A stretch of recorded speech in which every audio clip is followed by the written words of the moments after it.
First, there was a Chinese fighter jet performing an in-air maneuver over the South China Sea late last month, rocking a U.S. reconnaissance aircraft in a move the United States called unnecessarily aggressive.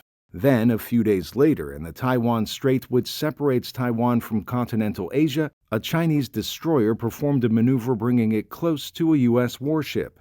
U.S. Secretary of Defense Lloyd Austin called the move irresponsible, and the U.S. Navy called it unsafe. And thus, the stage was set for a war of words between the United States and China at this year's Shangri-La Dialogue in Singapore. The meeting is an annual gathering of the world's military brass and is a platform for networking and embracing de-escalation.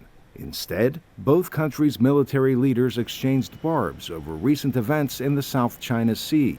The People's Republic of China continues to conduct an alarming number of risky intercepts of U.S. and allied aircraft flying lawfully in international airspace. We will support our allies and partners as they defend themselves against coercion and bullying. To be clear, we do not seek conflict or confrontation.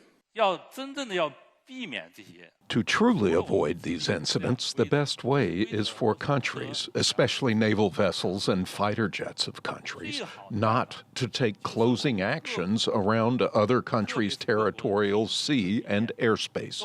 To put it your way, mind your own business and take good care of your own people.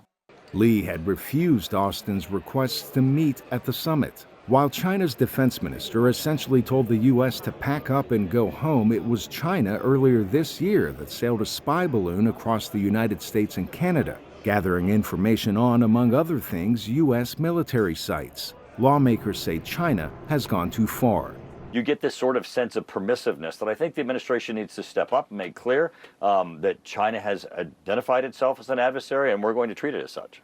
Beijing has for years pushed back on the United States' support of Taiwan, taking public offense at U.S. lawmakers welcoming the island's leaders, like House Speaker Kevin McCarthy recently did in California. The U.S. Department of State calls Taiwan a key partner in the region. China views the self-governing island as a renegade province. Arash, Arabasadi, VOA News.